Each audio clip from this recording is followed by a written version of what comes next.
Y'all are brave, brave souls getting up this early after the party and everything like that, so I really appreciate good to have you all here. So, my name is MichaelSmith, or Dr. Bearsec, and we're proudly presenting the Maru architecture design, a proposed BYOD architecture for a shifting threat landscape, or subtitled in a fun Dr. Strangelove capacity, how I learned to stop worrying and be, semi-okay with BYOD. So, how many of you are actually doing BYOD in your organizations? Anyone? All right, we've got a couple. All right, how many of the thought of it just terrifies you? All right, yeah, more and more there. And it's a good reason, good thing, I can understand that. Well, what we say about it is don't panic. One of my favorite pictures, I love the ninja on fire.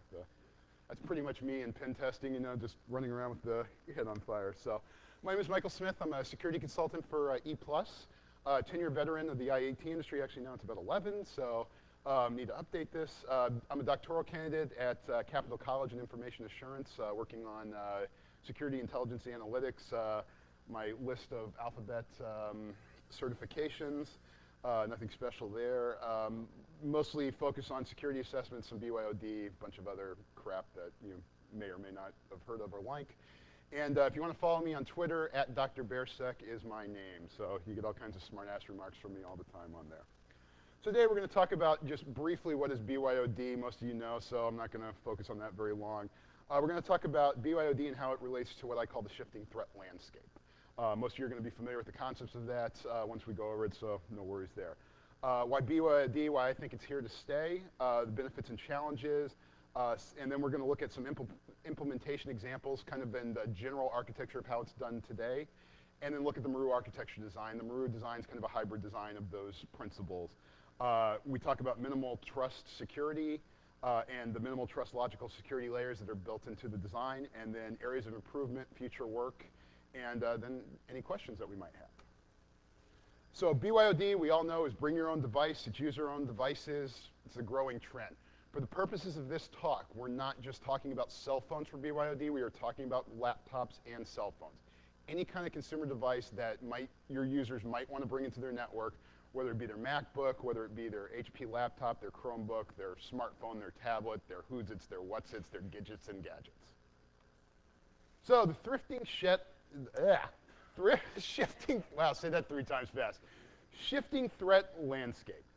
So in the all right, the STL. In the STL this morning, yeah, all right, shouldn't have said that many words this early in the morning.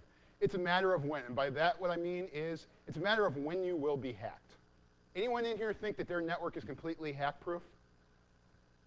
All right, good, there's no liars in the room here. The only time it's completely hack-proof is when the CIO is bearing down your ass and you just pray it's hack-proof there. It's a matter of when. At some point, you're going to be breached. It's just going to happen. How bad it happens, how much damage is done, that's what we're looking to control, mitigate. So most hacks, most people that are breaching your network, yeah, we have the hacktivists, yeah, we have the APT, this nation states coming after us. The main people doing it are primeware. It's the mob. Who runs who runs a lot of the IT security threats nowadays? Well, a lot of the stuff, the malware, it's all done by the Russian mob, main part, other criminal groups out there.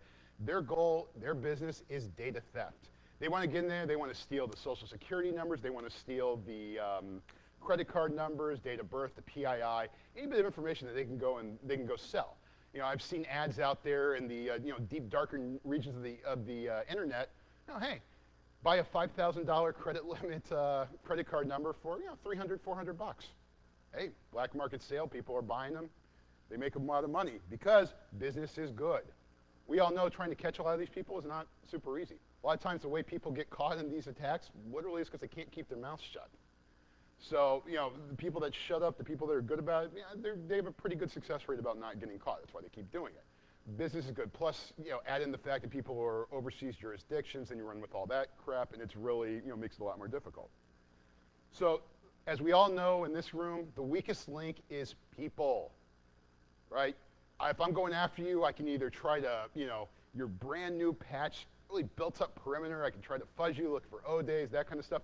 Or I can just go to that guy sitting at the front desk that might like to click things, send him an email, and hey, get into his system that way. So most of us that do pen testing, this is one of our favorite targets, is going after people, some kind of social engineering, phishing, etc. BYOD is the probable future, and the reason I feel this way is we're seeing a shift for a number of reasons. One of the main reasons is as the younger kids are coming up in the group, they're used to basically customizable life. You know, customizable, very specific. They want to use their own stuff, and they're looking for companies that let them do that. So where you'll see a lot of companies, and I've heard this out of the mouths of CIOs, CSOs, CEOs, is they'll start tailoring BYOD policies simply to be able to attract the best and top talent. So the first rule of Fight Club is do not talk, and I have the wrong slide deck. I'm sorry there. All right, so the first rule of a shifting threat landscape, I said it right that time. Assume you will be breached. Can anyone guess what the second rule of a shifting threat landscape is? Assume you will be breached. Third rule, knowledge is power. I'm a very big advocate, if you can tell by my dissertation is on security analytics and intelligence, of knowing as much about your network as possible. Not only about your internal network, have as much information there, but know about what's going on the outside. If you're not OSINTing yourself all the time and gathering information like you would in a pen test, looking out there, looking on Twitter, looking on the internet, finding out what anyone with public internet access can find out about you, to me, you're doing yourself a disservice. I won't say you're doing it wrong because I don't believe in saying that phrase, but you're doing yourself a disservice. So I think you should bring in, consider doing on a regular basis just to find out what people might be able to learn about you. Fourth rule, detection is as important as prevention. We've all in IT been focused on preventing. It's all about get my wall up, prevent them from coming in. Well, as we've talked about, people being the weakest link and the types of attacks that are out there now, and we talk about the shifting threat landscape, I'm talking about attacks like client-side attacks, social engineering, malware, you know, the web attacks, not the old school traditional, finding the server, finding that MS-08, 067, breaching you in there, because let's be honest, for most of us, with anyone with semi-competent security, those holes are not there. You're patching, you're blocking. People aren't stupid anymore in security. They understand where they're at. So instead of stepping up with, well, most people. All right, yeah, most people are not stupid. As you're stepping up, they're instead of going for more highly sophisticated, highly technical attacks, going the opposite way. We're yeah, all of us have done pen tests, we're lazy. We automate things because we want to make it simple on ourselves. Am I going to expend the effort, hours and hours looking for a 0 day, or am I going to go attack the guy at the accountant desk that's playing solitaire and looking at you know, Facebook all day long? I'm going to go after him because chances are my success rate is going to be a lot higher. So by detection is as important as prevention, our goal is to, if we assume we're going to be breached, our goal is to detect that breach as soon as possible. That will help limit our damage there. Fifth rule, never trust the GUI center. We can have the biggest, brightest wall out there. You can have the top firewall people in the world. We build the best of the best up there. We have IDS. We have everything layered on top of there. If someone leaves the back door open, you're going to be breached either way. So never trust the GUI center, and those of you familiar with Zero Trust know exactly what I'm talking about in that standard. And the sixth rule, always be reassessing and always be improving. Never rest on your laurels. You, as security people, always need to be out there looking for the newest technologies. You need to be testing your network. And if you have something in place that looks like it works, but there might be something out there that can improve your security, look at it. Look at bringing it in. Do a demo, do a lab. You know, not saying throw it into production tomorrow because that's always a recipe for disaster, but definitely test it out and take a look and always be improving your network. All right, so some of the benefits and challenges we have of BYOD. Challenges, loss of control. And this is what scares the hell out of most of us that have been on the system admin, network admin side. We don't like the fact that we're losing control based on BYOD. We don't have full control over those boxes. And so because of that, because you know, we always feel that we know more than the user, then, and you know, for the most part that is true. But we always have that feeling that we know more than the user, we can protect them from themselves. We want to have that control over there. Well, as BYOD comes into place, we lose that control. We're worried about malware exposure. People out there, people out there in the malware, surfing to the internet on their home computers, searching porn, BitTorrent, wherever, finding nice little files that they execute and then launch some kind of nasty-ass virus on their system that's blackmailing them or bringing a Trojan into my network. Data loss and exposure. This is a big one for most women. This is honestly usually the biggest fear that I hear from most, especially C-level people. is that worry about losing data, that worry about exposing that privileged information, either to some kind of attacker, or they're going to end up on the news the way groups like Sony, HB Gary, Microsoft, Apple. Do I need to go on? No, I don't. We all know what I'm talking about. And then hidden costs. Funny thing with BYOD is at times it does sound like it will be a saver because you're not making those capital expenditures. Well, the problem is if you don't properly plan it, there are hidden costs that you may not think about when you're first doing the cost-benefit analysis of BYOD. So those hidden costs are also a fear of people, and you have to make sure when you're planning out your BYOD strategy that you take those kind of hidden costs into account. And by that I might mean if you're covering data, for instance, if you're going to subsidize your people for data, what's it cost for there? What's going to be the cost of bringing some of your equipment up to speed? Are you going to need to do new training? Are you going to need to do new equipment? And most likely you will. But what are those costs going to be? So those kind of hidden costs. What are some of the benefits? Well, we talked about attracting top talent. When we talk about attracting top talent, we're talking about the young guys, the millennials. A lot of companies are starting to go to BYOD because that is what those people want. And the fear is that if they don't do this, their competitors are going to hire these guys. I went to the ISC Congress last year in Chicago. And Spectrum Health, the CISO up there, I was up there talking, and he said, we had to do it. He said, my competitors are doing it. They're getting guys that I can't touch because even if I offer them more money, it's not all about the money. They want to be set up to do work that work in the way that they want to do it. And so we had to adapt to that. And you're going to start seeing more and more of that as time goes by. And yes, there's going to be people battling against it. I mean, I'm not foolish to say that there's not, it's a ubiquitous, everyone's going to come do it and embrace the change right away. It's not going to happen. But eventually you're going to see more and more people start to go towards that thing. If we think about it from the standpoint of the shifting threat landscape, if we're talking about how we no longer trust the outside, and we're worried about, we have to actually worry about the GUI center because that outside isn't going to completely protect us, well then, is our internal equipment really as safe as we might think it is just because we control it? And if we start treating everything in the sense that it's not, and start treating all of our equipment, whether it's company-owned or whether it's user-owned, as basically being as secure, the same level of security, then we start to rethink how we do security. Can increase productivity. Numerous studies out there show that if users are able to set up their computers in the way that they want to, do their own workflows, use the tools that they are accustomed to using and like to use, it generally does increase their productivity. Some of the companies going to BYOD, for instance, VMware saved $5 million a year on productivity costs because of their changes. Intel, even more impressively, and I'm sorry, I'm blanking on the number, I want to say it was 200 million hours. If you DM me, I'll get you an exact number. But they saved about 200 million man-hours a year estimated by their switching to BYOD and letting people do the work in the way that they want to do it. Potential cost savings. There are some cost savings that we talked about if you do keep the hidden costs under control. Cost savings from the standpoint of we don't have those capital expenditures anymore. And there are even studies out there for those of you that think, oh, I don't want to switch to BYOD because I'm going to have to subsidize my employee data plans or my employee phone plans. Well, Good did a study last year, and what they found out is about 60% of the people said they're more than willing to cover their own costs as far as data is concerned, as far as phone is concerned, if they can use their own phone, because most people don't want to carry around 2 cell phones. Hell, I did it for years where I just used my own cell phone and threw my corporate phone in the desk drawer. I didn't want to carry 2 phones around. Screw it, I'll use my own minutes. It's just easier that way. And then green IT, everyone wants to be green. If we're not buying as many computers, we're not throwing as many away. So it's a minor thing, but hey, it looks good for the marketing folk.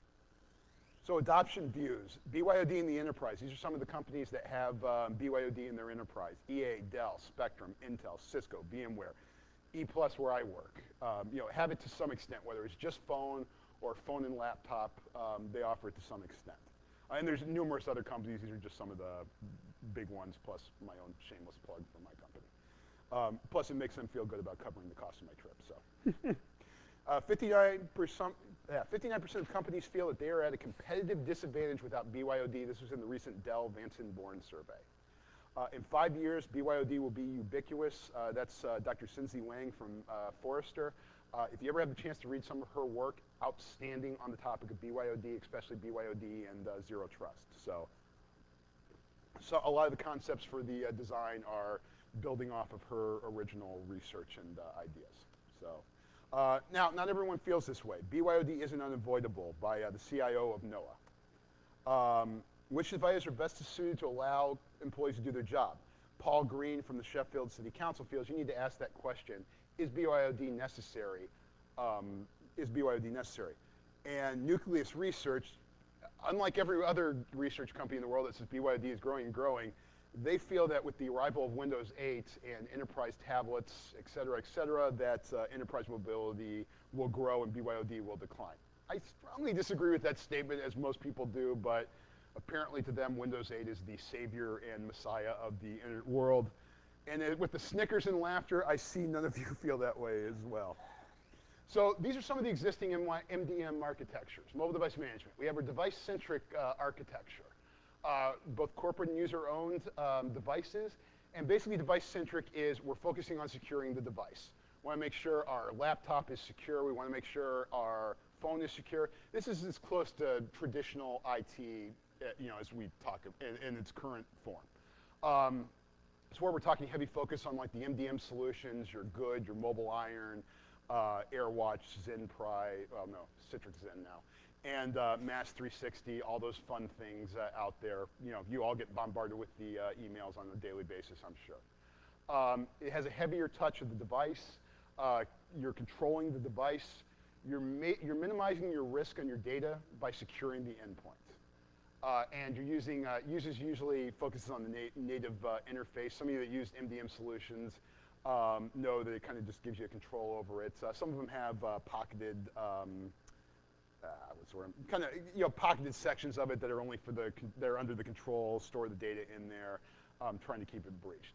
Those of you who have seen some of the smartphone penetration testing talks know that that may not be all as safe as some of them seem to think it is. Data-centric approach. So what a data-centric approach starts to do is look at running basically virtual desktoping on your mobile devices. Your client-based deployments, this is your VDI, some of your Citrix, all those fun companies that get out there and put the virtual desktop on there. The biggest problem with the data-centric approach is that while using it on a laptop, no problems at all, piece of cake. Those of us who have tried to use RDP on our phones, how fun is that to do? It is a last minute, I need an emergency and have to make a fix, and I really don't feel like going home at this point, and it's 3 a.m. at a HackerCon, and I need to make this change. And yes, I've done it numerous times, but it sucks to work on there. So it's not conducive to the interface. And then the third approach is application-centric. This is where things will end up going. And application-centric kind of combines that data-centric feel, but does streaming apps in the sense of those of you who use Citrix and use the streaming apps as Citrix, but more in a mobile situation, kind of a native-based interface in a mobile app. So touch-based applications that you can run virtualized that are still stored on the server side, but you're utilizing on your mobile devices like they are like it is a native app.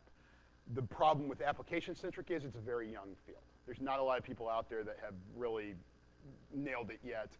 Closest I have seen is the Citrix Cloud Gateway. Impressive product. To me, it's not there yet, but it is. Right now, to me, it's the closest that I've seen. VMware has a couple of interesting options out there as well. That, to me, is where we're going to see it going in the next 4 or 5 years, and it's going to, most of the more secure are going to focus on the application-centric.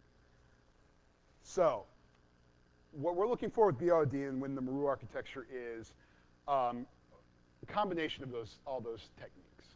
So I call it a bridge technology because it's out there more to bridge your way into that application-centric approach down there. It's going to let you utilize a lot of your existing equipment, maybe in different configurations, but utilize a lot of that.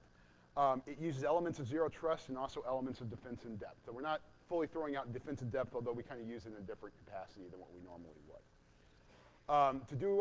For a secure BYOD architecture, I'm a big believer in strong written policies and strong technical controls. Too often we focus just on the technical controls and we forget the fact that the policies are out there to guide us, they're out there to guide the users, and the technical controls are there to basically enforce and support those policies. So always remember that the policies are just as important as your technical controls in your overall environment.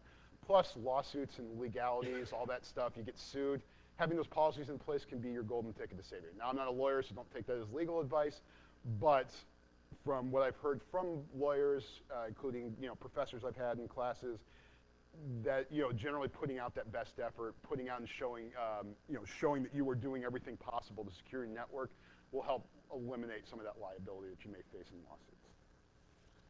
So we're doing a user-centric approach. It's about the user. We want to be there helping the user. That's why we're not forcing and saddling them with a certain architecture. We're giving them the ability to support. We're giving them the ability to do the work in the capacity that they want to do. So minimal trust. When we talk about minimal trust, it's because it's based on no trust design principles. Anyone familiar with the Forrester no trust architectures? All right. Do some Googling, read it. For free, go to ISACOM. The Mobius defense builds on the same exact concepts. Both are excellent groups.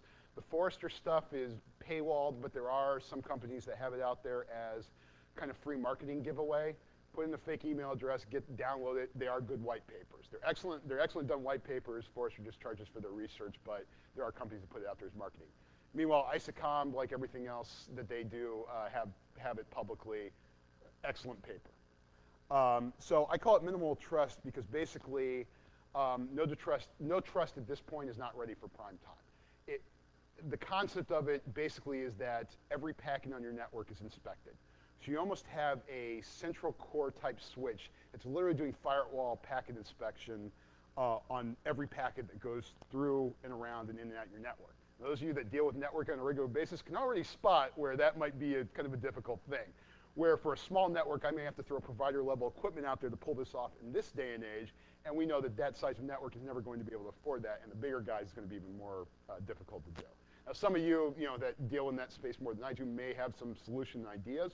Fantastic, and that's a good thing. My research, I wasn't able to find all that much outside of like a provider-class firewalls, and again, not going to work in most small business networks. Definitely not going to have the bandwidth and throughput for like an enterprise level. So it's just not ready for prime time. 5-10 years from now, hey, maybe the equipment will exist. So when we say minimal trust, is because we can't pull off that complete no trust, but we're going to try to do it as much as possible, hence the minimal. We're combining aspects of the three main architecture types: device-centric, data-centric, and application-centric. It's about the users and the data. We're going to control the data within the enterprise. We're not worrying about controlling the data on the device. Instead, we're going to limit the data touching the device. And we don't want to control the experience. We want to give the users the experience. Our goal is to protect our data internally, and our goal is to deliver that data to the users. And then it's all about in-depth insight about your network. Controlling the delivery, we're inspecting traffic at the data access points, and we're doing enterprise intelligence gathering. And this is going to be a hotter and hotter topic in enterprise intelligence gathering, security analytics. I know a lot of you have been bombarded with stuff lately about it. RSA, Solera, all those companies out there are starting to go to that approach. IBM just announced a big initiative with it. I think HP is doing some stuff with it as well. So there's a lot of information out there, and that's where really one of the hot growth areas in the security industry is going to be over the next couple of years, in my opinion. So this is kind of a complex example of the architecture design just on a high level in use. So I'm not going to focus on the slide too much, but you can kind of get an idea of just where we're going. Looks a little complex. So there's 6 minimal trust security layers in this design. All starts out with our data architecture layer. We have a virtualization layer, defensive security infrastructure layer, application, device user, and then our intelligence layer. You can see the intelligence layer is at the bottom of the pyramid because it supports everything up above it. And it kind of just goes nicely in that capacity. So data architecture layer, that's our virtual layer, our logical layer that basically is where we're controlling our data. We're talking about our SANs, our NAS, our JBOD, databases, et cetera. This is where we're focusing on securing that data. Some of the policies that you might have in place for this particular layer are forensics policies. So how are we doing forensics on the data? So, something that we want to make sure we know about. And then as well as encryption and data storage policies. What data is allowed, what kind of data, where are people allowed to touch the data? What's the policy in place for that? On your NAS or your SAN, do all the drives need to be encrypted? how are you going to do that? What's your policy? Do you want hardware-based encryption? Do you want software-based encryption? How do you want to take care of that when it comes down to enterprise and data policy? So again, is there a right or wrong answer to this? No, it depends on what your company and what your philosophy is, but it is something that you need to think about and make sure is written down and in place, that you have it in there to help guide you in planning this stuff out. The virtualization layer. So a lot of us have a lot of this nowadays. How many of you in the audience are doing virtual desktoping now? All right, a lot of you. Virtual servers. More of you. Okay. So basically, kind of the goal of this is start heading towards virtualization. Why do I like virtualization? Well, one, it generally tends to be a little bit cheaper. I find it easier. If I have a box get hit by malware, it's a lot easier to restore a snapshot than to try to rebuild that box in there. And yeah, if you're using Ghost, you're doing similar stuff, but I just like the virtualization side of it better myself. Other reason I like it is that I can contain everything on a box, and you start using virtual appliances. We can actually help route traffic through there and do some of that inspection that we were talking about, that we might need to have that provider level switch at the center. Well, now we can kind of emulate a little bit of that by doing some packet inspection between our, using some of the virtual appliances. So gives us kind of a theoretical way to help do more packet inspection on our network and do more securing of the traffic. So we have the virtual server infrastructure. We're worried about our server VMs, our hypervisors, and then the virtual end user infrastructure, which is our virtual desktop and virtual application. So virtual desktop we want, obviously, because for our BYOD, gives us the ability to let any user that they want bring in their own laptop, but the only way that they're accessing the data is by using our desktop. Now, some of you may not like the concept of that because we're forcing Windows on them, or better yet, forcing Linux on them, and the users love being forced into that, as we all know. But that being said, it's kind of a trade-off for them being able to utilize data. Better yet is the virtual application side of it, where we're doing it on an application-based approach instead of a desktop-based approach. And again, that's the way things are going to start heading, in my opinion. One of the solutions out there now actually does it from the standpoint of they will have an app store, and that you can actually put in both desktop, traditional PC apps, as well as the mobile apps into that app store. So I can go in there, I can sign up for that app store, download that app, and then the data will still be stored on my server. It's interacting with the data on my server, and I'm streaming it in there. Obviously, the main problem with something like that is that you have to have a constant connection. So that's kind of your thing. Although they may have a way, and I have to do more research on this particular vendor to tell you, for sure. But there may be a way to do it offline. I just don't know at the top of my head on there. But again, that's kind of where we're seeing things going, and that's where I think you're going to see more and more virtualization companies go. Microsoft, you'll see VMware head that way on there. So virtual appliances, being able to build in and start using virtual UTMs within these virtual stacks, virtual switching, virtual routing. A lot of you are probably already playing with that nowadays. And some of our policies that kind of go in with the virtualization layer are privacy policies. Big fan of putting privacy policies. How many of you that deal with policies have privacy policies on your network? How many of them deal with deal with the end users instead of dealing with your customers? All right. Advocate privacy policies for end users. Reason why, there are many court precedents out there that will tell you, if you don't say that your network is able to be monitored, if you don't say their email is susceptible to being searched or scanned, technically they have an implicit right to privacy there. And therefore, if they got fired for something, you might be liable on there. Again, court case, not a lawyer, just based on past precedent in there. It's a good thing to always spell out and just say, hey, this is what's expected of you. This is the case. I can go in and look at your email any damn time I want, and you're aware of this now. You know it. So you no longer have that expected right to privacy. Acceptable use. We're all familiar with acceptable use policies. What are you allowed and not allowed to do on the network? Don't look for porn on the network. Don't download that MP3. Only use Facebook during X amount of time. So that's where the acceptable use kind of goes into place. Defensive security infrastructure, most of you are going to be aware with. This is our traditional defensive layer. This is our defensive depth that we've been doing for years. Some of the policies that support on this level, acceptable use, privacy policy. But then when we start talking about BYOD, we talk about support policy. This isn't as much of a concern to some people, but it kind of plays into that hidden cost is, how am I going to handle support if my users are bringing in their own devices? So for those of you doing BYOD, how do you do support on your networks now? Anyone? Oh, come on. Someone's got to have a way they do support. No? Okay, and that is one way to do it. Another way that they do it is some of the companies out there, they actually tell you, hey, I'm going to give you X amount of money to buy this laptop. You need to buy an extended warranty.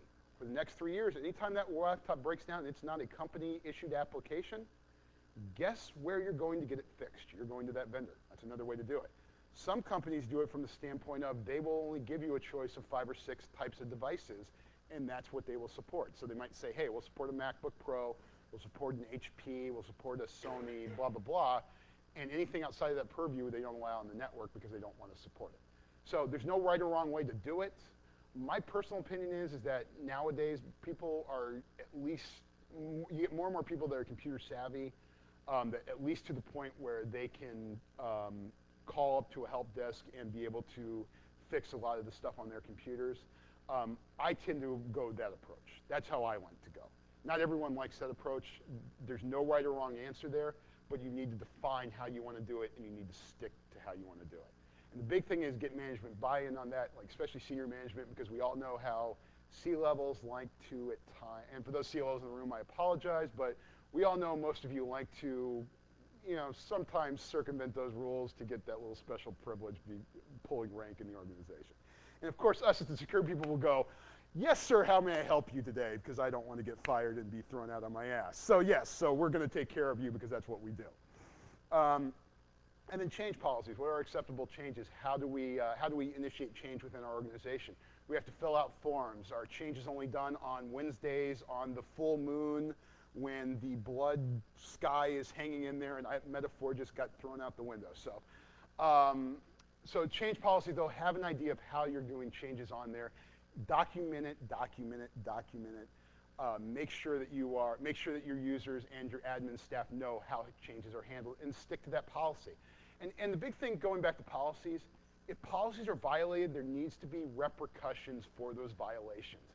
I'm not saying fire someone for clicking on the wrong website the first time, but if you're doing security awareness training, you're doing testing, and that guy gets phished 5 or 6 times in the middle of your testing, there needs to be some repercussions to that. Whether it's a write-up, whether they're terminated, whatever, they're clearly not paying attention to it. They're not doing what they're supposed to do, not upholding that end. So you need to have those repercussions, and they need to be enforced, because otherwise your policies are toothless, and then they do no good in your organization, because people are going to start circumventing it, and then you're going to run into, in my opinion, when that happens, that's worse than having bad security. Because then you might think you're secure, and you're really not, and then you're really going to end up in trouble. IPS, IDS, web filtering. Why do we want web filtering even though it's on the other stuff? Because when we're in our network, we still want to protect the data in our network. And the goal, and even though we're not as worried about the outside and everything like that, we still want to protect our internal data on the network. And so part of the reason why defense in depth is still an aspect of this architecture is because I'm basically supporting that data shell. That's my stronghold. That's my, you can't penetrate this. Can't sack my quarterback, you can't break into that chastity belt. This is what I want to protect. We still want to try to put as many obstacles in that place for attackers to do it. And even though we're protecting on the data level, we still want to have that in there. Plus, with web filtering, we kind of get some, again, some additional intelligence on our network. Multi-factor authentication. Obviously, most of us are using some kind of LDAP or AD in our networks. Especially with BYOD, I strongly recommend starting to look at multi-factor in there. And this is in any network, even if you're not doing BYOD, at least start looking at certificates, even if they're custom generated with Microsoft, just adding that additional layer of security in there. But if you can go out later doing certificates with some kind of CA internally, doing tokens, doing biometrics, yeah, those are expensive, but they can offer additional security in there. And we all know how really protected passwords are, right? We all know. So I get to the point now where I'm using like a 25-character password. And it's ridiculous. It's easy for me to remember, but let's be honest. Most users, they have trouble with 6 characters half the time. Some of them 8. I know, like, I have friends that do IT for the Army. And I think they're up to 16 that they have to do. And I just sitting there going, and their rules are way stringent. So it's just like, how are you guys memorizing all this stuff? And it's something to worry about. So make it easier on your users. Start getting multi-factor in there. You can help make it easier on them, and it helps make it more secure because you don't get the people with the 30 GPU CUDA servers that are out there just owning you. And Those of you that know Pure Hate know exactly what I'm talking about with that very impressive setup that he has.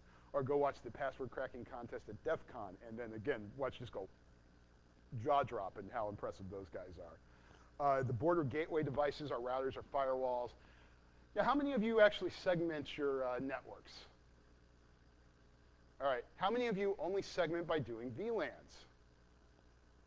All right, so when I say segmentation, VLANs are a good start, but I recommend putting in either segmentation firewalls or doing, at least on your layers 3 switches, access lists, really putting in there and limiting what traffic can get to those segments. You know, just having the VLAN up there doesn't necessarily mean it's securely segmented, but putting in there and putting in, starting to get some access lists, again, it's going to limit some of the stuff. Now, the big thing to remember is all this stuff foolproof, hack-proof? Absolutely not. The goal is to mitigate as much of the risk as possible.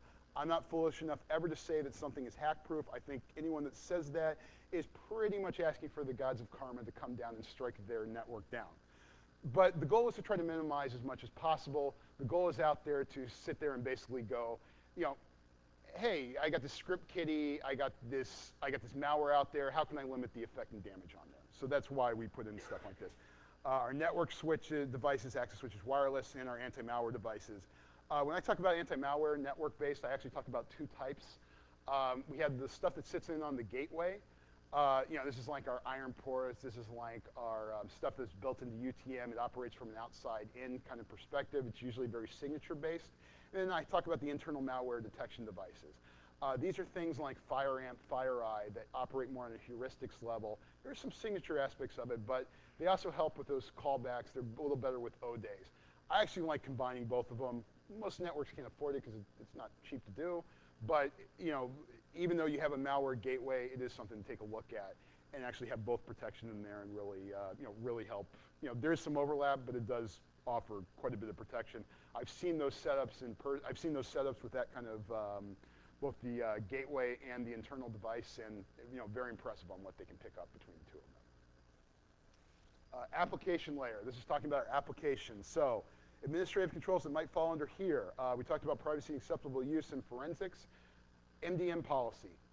What kind of mobile device management are we doing on our mobile devices? Now, we talked about not being device-centric here, but we still want to do MDM. And I'll get to that in a little bit later when we get to the intelligence layer. There's a very specific reason of what I want MDM, even though I said at the very start I'm not as concerned about focusing on controlling the device. Application servers are front end and our back end. Network-centric applications, which is kind of the client-server model in that particular case. Web-centric, we're all familiar with web-centric, cloud and internal-based. Our mobile apps, either first-party design or third-party design. Most mobile apps tend to be third-party design, stuff you buy at the App Store.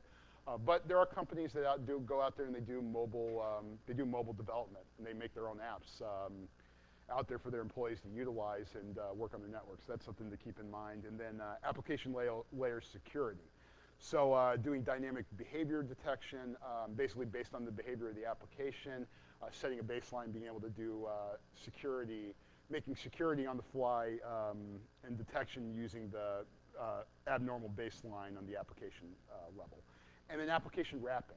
Those who aren't familiar with application wrapping, basically we're taking the internal applications and we're wrapping that around to help give a secure shell around it.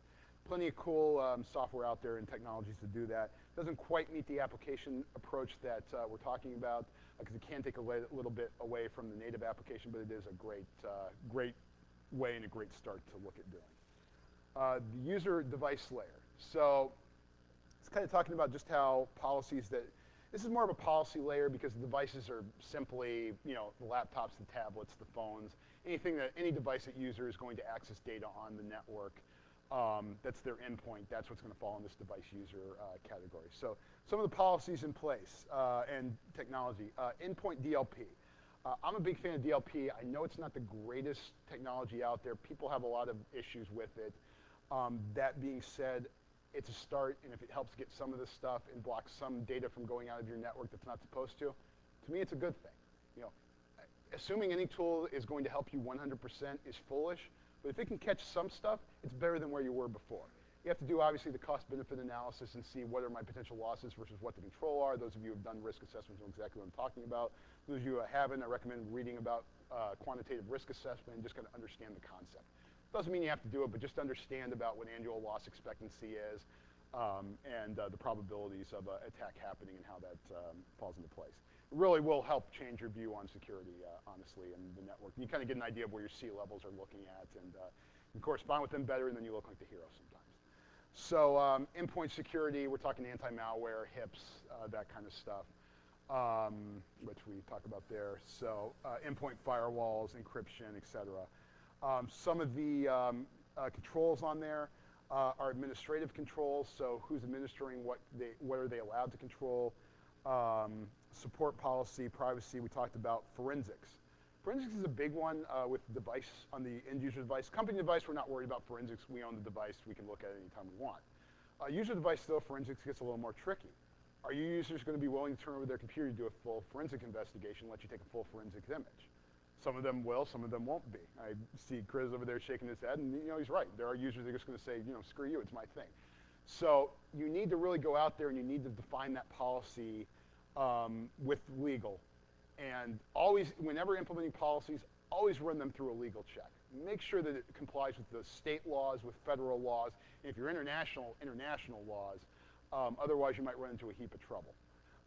Because we all know in, for instance, Europe, the privacy controls are a lot stricter than they are in the US, and you don't want to find yourself on the wrong end of that. So, forensics, you want to see, hey, in my state, is it legal for me to be able to do forensic inspection on a user-owned device if I inform them that it is a condition of them using that device on my network? That's kind of where the policy goes. So look at that in there. Again, no right or wrong answers. You just need to make a decision on how you want to do forensics in that front and then go with it and make sure it complies legally so you don't find yourself in legal trouble.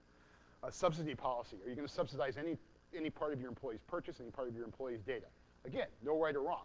From an employee standpoint, you're awesome when you give me money to buy toys. You're awesome. And I say every C-level out there, do that, give us money, let us buy it. I understand the ones that don't. I completely understand it, but we do appreciate it when you do, so just hint, hint. And software and encryption policies. Do you require your devices to be fully encrypted? Laptops, I say yes. It's not hard. It doesn't hurt their, it doesn't really hurt their end user device, even if it's a corporate-owned laptop. It's actually better security for them even on their own, and it's easy to do. So I say help them out, encrypt, do a whole disk encryption, or at least have some kind of encrypted folder on there. But I'm a big fan of whole disk encryption on laptops, obviously. On mobile devices, if it will support it. Obviously, it works a little better on Android than it does Apple in that sense. But Apple does have its own encryption stuff on there. So decide if you require encryption and then enforce that, and then also software if you require certain pieces of software on there. So, for example, you're using your laptop with my data, even if we're delivering it from an application point of view, I require you to have a encryption. I require you to have a anti-malware on there. I require you to have a HIPS on there. I require you to have a firewall on your endpoint. Now, the one thing I will say, if you do start requiring some of this very stringent endpoint security, consider subsidizing the cost of that license for them. Not that expensive to do a mass purchase of some kind of endpoint security suite, and give it to the users as part of the program. Build it into your cost. If we're only talking $20 to $50 a license per year per user, to me it's a good trade-off. And honestly, it promotes better security within the community out there. So for those that don't run antivirus, and just because you're running a Mac does not mean you can't get malware or a virus. Don't make that stupid assumption. And I love Apple. I use Macs at home. It's one of my, I love the architecture. I love the enterprise. I love the computers. But don't make that assumption out there that it's completely, it's completely immune to viruses, because it's not. Now we come to the intelligence layer. This is obviously my favorite layer, and it's under the, those of you who know Schoolhouse Rocky there, it is about knowledge is power. So when we talk about the intelligence layer, I always start out with a SIM. Now some people love SIMs, some people think they're a waste of time. These ones that think they're a waste of time don't actually run their program in an efficient way, in my opinion. When I talk about SIM, a lot of times you need a dedicated team. Because you need to have people looking at those SIMs. You need to have people going through, looking for that looking for that correlation, looking through it. Some people can pull it off without having it. I'm not saying you have to. I just find it works better in that capacity, especially when you get to some of the more complex stuff like the ARC sites, that kind of the world. To me, you really have to have that out there. But the reason we have the SIM in there is to gather more intelligence, be able to take the logs in from some of our other devices, and be able to correlate that information together. Data classification. What we're doing with data classification is based on certain keywords or our own manual tagging. We can say, hey, this data is allowed for public, this data is allowed only internal private, and this is 4 eyes only certain security groups can do it. Based on the same concepts military, government, DOD type uses. The reason we like data classification, it helps make our DLP easier. Hey, if I know this is tagged as classified, well, guess what? I really don't want it going out of my network in any type capacity. And again, I like DLP both at the network level and at an endpoint level. If you're going to do it at the endpoint level, you're going to have to subsidize the cost of that license. I mean, asking your user to buy an endpoint DLP that, specific to the one you're using is just, it's asinine. You're just not going to have much success with it. So that's something you have to subsidize, but DLP, along with your data classification, can really go a long way. DRM. And now this might sound funny to have digital rights management here. This is actually something a colleague of mine suggested that they did at their place of work. And what they ended up doing was, anytime the DLP sensed something that was protected data, it would actually redirect it to a DRM solution. It would put DRM rights onto that data and then allow it to go out. So I was like, wow, that's pretty cool. So something to think about there, and something to think about there to help offer, again, an additional level of protection of that data. Access control, basic access control. I'm talking about access control, I'm talking a lot about NAC, and we all know NAC has been just a mixed bag of good and suck. And again, and honestly, it's still a mixed bag of good and suck. Only reason I like having it in there, again, it goes back to the intelligence level.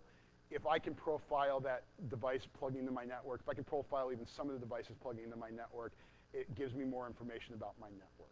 And that's a lot of it, again, is getting that information out there. Can NAC be bypassed? Absolutely. And those of you who bought the Pony Express, I think Elite has the NAC bypass built in there. It works pretty damn well.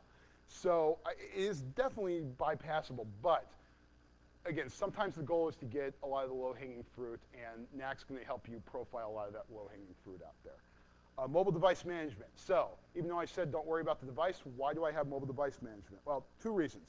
One, from a security standpoint, mobile device management can help detect jailbreaks, roots on the devices.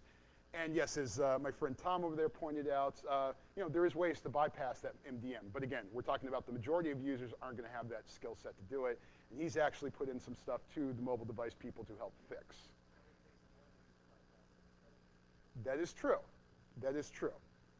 But again, the point going down there on there is, and having it on there is, you are still going to catch a lot of them out there.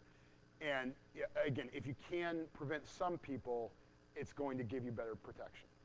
And if you go from the viewpoint of at some point you will be breached, then, and you're going on the viewpoint of detection as well as prevention, then even if someone does bypass you, you're still in that proper mentality to try to find them and mitigate the risk. But again, my friend Tom there has actually informed the MDM companies, and hopefully they will be bettering their products here shortly. You said that they were, if I remember correctly? Cool. And then, administrative controls that are out there. By that are policies based on the intelligence layer, letting people know that you're collecting data on them, making sure it's within the policy that you can collect that intelligence. Make sure it's within the policy that they have to use the DLP, they have to use the MDM. Oh, the other reason for the MDM. A lot of MDMs have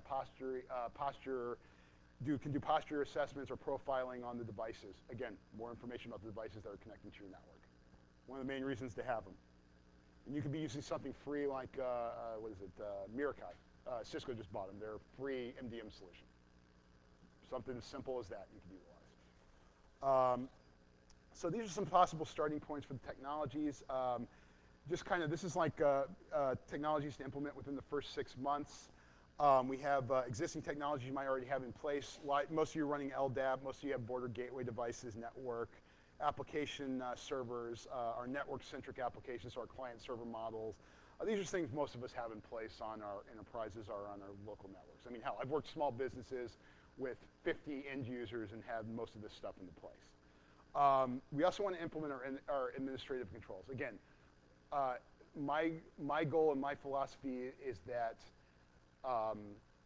the technology controls are there to support and maintain and enforce those administrative policies. So that's one of the first things we want to make sure in place is that we have exactly what the goals of our network are and the goals of our security and can inform our users and have that in place from the very get-go as quick as possible. And those are just the various controls that we talked about today, the acceptable use, privacy, et cetera, et cetera. Some of the new technologies to consider implementing within this first section. And that doesn't mean you have to do them all. This is just one possible way of doing it. There is no right or wrong way. It's just one possible thing. Virtual desktop, look at the segmentation devices. I do recommend if you are not segmenting, segment. Start out, obviously VLANs, but then look at doing the access filters at the very least. Most of you are probably between your VLANs are running some kind of layer 3 switch. They might be out there. I'm not familiar with any layer 3 switch that doesn't offer at least some kind of packet filtering, access layer type thing. Anyone I can think of offers it. So, spend the time, limit the subnets that can hit it, limit the type of data that can hit it, and really protect that out there. Because, and from a simple standpoint of, one, if a hacker breaches your network, make it more difficult on them. Two, if you have a malware outbreak on your network, well, if you can block that port at that level, you're going to help contain that malware from going into other segments of your network. So just a good reason to do it is good general overall security practice. And it should be pretty much free to implement, just some time on your part. Web-centric apps, cloud-based, as we all know, that's a big term in there. There is some benefits to cloud. There's also some security risks there. We're not going to talk about those today, but something to consider in those things in mobile apps. Then from other technologies, your SIM, your MDM, and your DLP solutions.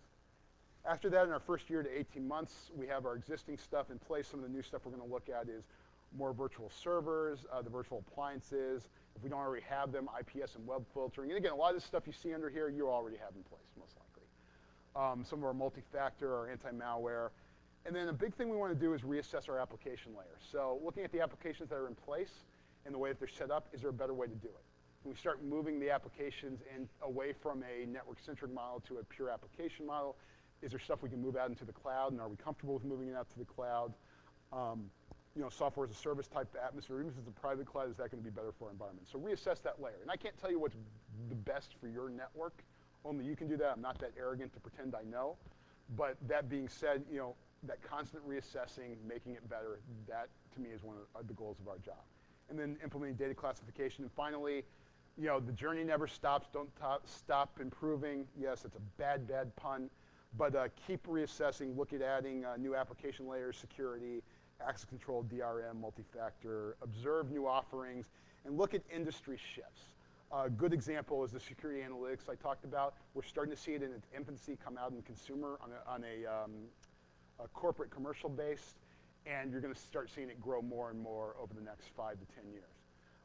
So security analytics are going to be a big thing in my opinion. There's going to be other technologies out there that are going to be just as important, that putting them in your network might offer you a additional level of security, might be able to replace existing things and make your network more efficient and make your security better as well as more efficient. So future research directions, there's certain industry-specific difficulties that we may have to overcome. For example, medical is a perfect example. There's some places where you're not allowed to have a constant internet connection, so if everything's virtualized and we don't have a way to kind of cache that, well, we run into a problem there. So how do we overcome that problem? And honestly, I don't have a solution yet. So field testing, the architecture design, we've done labbing on this. We obviously have the virtual concept here, but we need to do more case studies. And doing case studies around specific vendor offerings. So, whether focusing on just Cisco, just Checkpoint, a combination of VMware with Cisco, blah, blah, blah, around the specific vendor offerings. See what works best. So those of you who have done POCs know exactly what I'm talking about.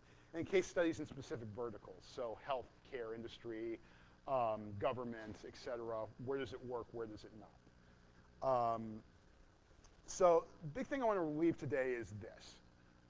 So this is a design I came up with based on a lot of research. Is this the only design out there? No. Is this a perfect design that can't be hacked? No. Anyone that tells you it could is an idiot, because nothing is unhackable in my opinion. As we've seen, even the Iranian nuclear facility not connected to the internet breached by Stuxnet. skiff rooms, you know, not connected to the internet. It's supposed to be the most secure of the secure. Got breached, and that's how we ended up with the Manning and the WikiLeaks case. It's possible to do it. Nothing is hack-proof. So, and the whole goal of this presentation isn't to say go implement this as is. It's just to give you ideas. Look at it. This is one approach. There are numerous approaches out there. I'm a big believer in research, and the whole point of research in any community is to build upon other research. So look at the research, you know, see, hey, this is a good idea, this is a stupid idea, I think I could make this work, I think I could tweak this in a way and make it better. And that's where, that's the big takeaway I want you to take away and go with it. But always be assessing what you're looking and always be looking for, always be looking for a more efficient way to do it. So that's everything today. Went a little long, my apologies, but does anyone have any questions today? All right. Well, then, thank you all. Yes, ma'am. All right, sir.